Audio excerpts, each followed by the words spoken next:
원내대표 서광진입니다. 12.3 비상계엄 선포가 윤석열, 김건희 부부의 불법과 부패를 감추기 위한 것이었다는 심증이 점점 굳어지고 있습니다. 내란이 성공했다면 밝혀지지 않았을 진실과 증거들이 하루가 멀다 하고 하나씩 공개되고 있습니다. 검찰은 최근 김건희 도이치모터스 주가 조작 사건 관련 육성 녹취 파일을 확보했다고 밝혔습니다. 그러나 해당 녹음 파일은 4년 전 압수수색된 미래에셋증권 서버에 이미 존재했던 것입니다. 검찰은 당시 수사팀이 김 여사가 HTS, 홈 트레이딩 시스템으로 거래했다는 이유로 확보를 포기했다고 설명합니다. 검찰의 해명을 곧이곧대로 믿는 국민은 많지 않습니다. 다분히 고의적인 증거 회피이거나 증거 조작으로 의심됩니다.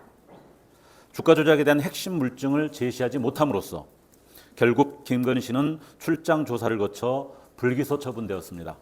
검찰의 의도와 정권의 입맛에 맞는 완벽한 결론이었습니다.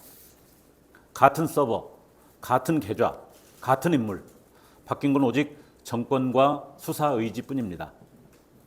김건희 특검이 시작되자 검찰이 분주해진 이유가 무엇입니까? 검찰 스스로 특검이 필요한 이유를 웅변하고 있습니다. 법원이 주가 조작에 동원됐다고 판단한 계좌에서 40% 수익을 약속했다는 김 씨의 육성이 나왔습니다. 명백히 범죄를 자인하는 발언입니다. 원칙대로 증거가 확보되고 상식적인 수사가 진행됐다면 김건희 씨는 이미 감옥에 있었어야 합니다. 윤석열 정권과 검찰 수사 총체적으로 다시 돌아봐야 합니다.